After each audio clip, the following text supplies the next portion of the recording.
First up is the Hellfire Greataxe. This axe is very rare and deals 1d6 additional fire damage, afflicts the wielder with heat on each successful hit, and grants Hellflame Cleave, which deals an additional 2d6 fire damage, which ignores resistance and immunity to fire damage. This powerful axe is hidden in a very clever way. You'll need to head to the vault within Sorcerous Sundries and go through to the Silverhand door. In the next area, you're going to see a door called Illusion, but instead of clicking on it, you actually need to quite literally smash it down, and behind that quote illusion door is a chest containing this amazing Greataxe. I thought this was a very awesome way to hide an item behind a door called Illusion. If you like that tip, don't forget to smash that like button and subscribe for more Baldur's Gate 3 videos. And number 2 is the Potent Robe. This robe is the best in the game for warlocks, relying primarily on Eldritch Blast. It grants Gregarious Caster, causing your cantrips to deal additional damage equal to your charisma modifier, and it grants Well-Liked and Well-Fortified, which grants temporary hit points equal to your charisma modifier at the beginning of the wearer's turn. Warlocks being a class that tries to max out their charisma, it really is the perfect robe for them. To get this robe, you need to complete the quest Rescue the Tieflings in Act 2, and Elfira will give this to you. Now this means you need to save the Grove in Act 1 and ensure that Elfira in particular does not die. Now, without spoiling anything, this robe is extremely easy to miss if you're doing a Dark Urge playthrough. The quest involves infiltrating Moonrise Towers and breaking the remaining tieflings out of prison. So if you're a warlock, especially a Dark Urge warlock, I'd highly recommend playing intentionally in order to get these amazing robes. And I also recommend checking out the sponsor of today's video. This video is sponsored by Raid Shadow Legends. Explore millions of champion combinations and master countless tactics as you take on raid bosses, dungeon runs, campaign battles, and PvP arena matches. Raid Shadow Legends is a game that I can honestly say has very beautiful artwork and captivating cinematics. They even have an expansive world filled with lore. Check out the lore for the Dark Elf Queen Eva. Long ago, the High Elves and Dark Elves were one people, the Elves of Aravia, the oldest and most powerful kingdom in Teleria. But after centuries of proud resistance against the forces of darkness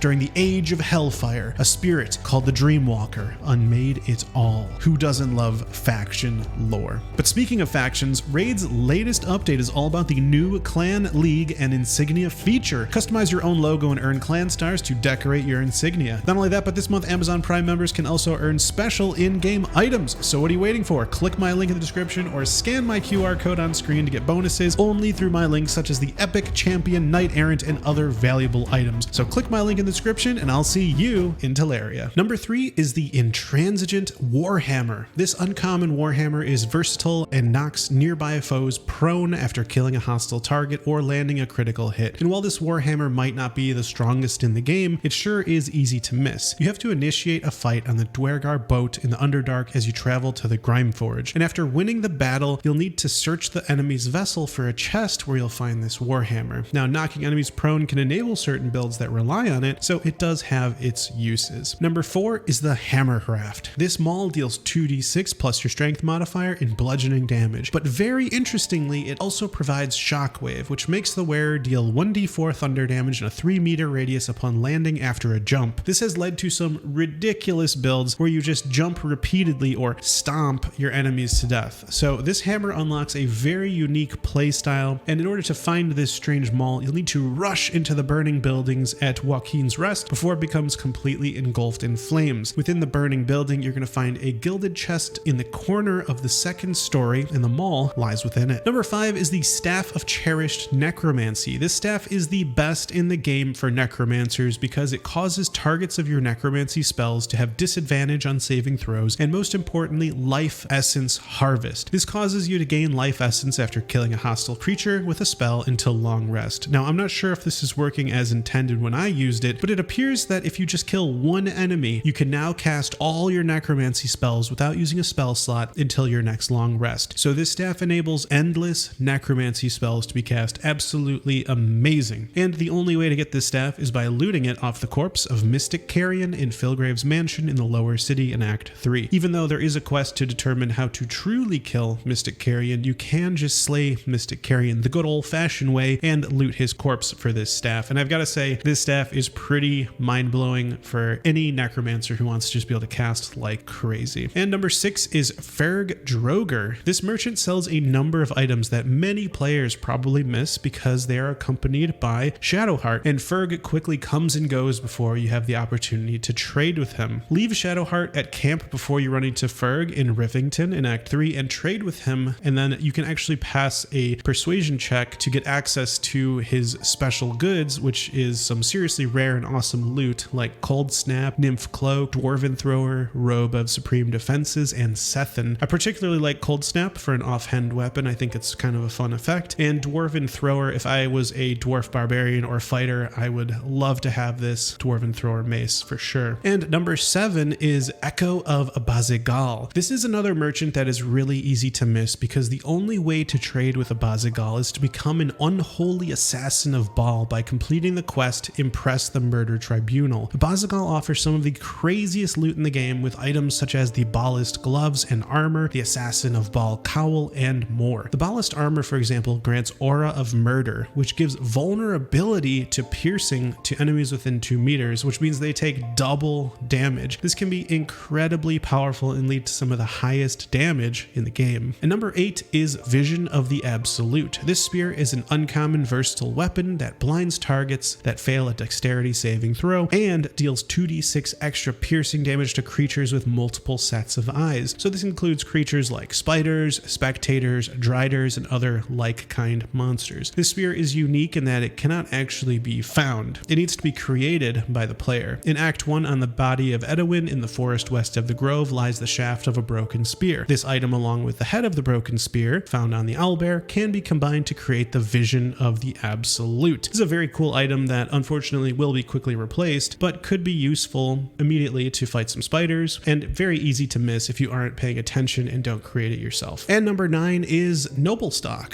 This item is hidden in the Underdark in the Bibberbang Grotto, north of the Dread Hollow. If you detonate the Bibberbang, this item gets destroyed along with it. Now, this item is much more valuable than you might think. It allows players to restore one of Shadowheart's memories, restore one of the memories of a Dark Urge character, or it can even be given to Dareth, and she will have 3 Noblestalk for sale when you reach Baldur's Gate in her shop, Bone Cloak's Apothecary in the lower city. So there's actually multiple interesting use cases for it, but you might not think much of the item when you first encounter it. And number 10 is the Infernal Rapier. This very rare rapier grants a +1 bonus to spell save DC and melee caster, which grants the wielder the ability to use their spellcasting ability modifier for attack rolls instead of their dexterity modifier. And the holder also gains Planar Ally, Cambion once per long rest. So this rapier is quite rare to find because the only way to get it is by freeing Zariel's asset in Act 2 while you have Will in the party, and then you also have to pass a DC 14 persuasion check to ask for a reward, which is this sword. So if you want this weapon, you'll need to save the Grove, right, so that Will doesn't leave, and then you're going to have to make sure to have Will tag along for when you're rescuing Zariel's asset. And since you can't fast travel or go back to camp while you're in the Mind Flayer colony, you basically have to fight Ketheric with Will in your party as well. So it is a little tricky to get this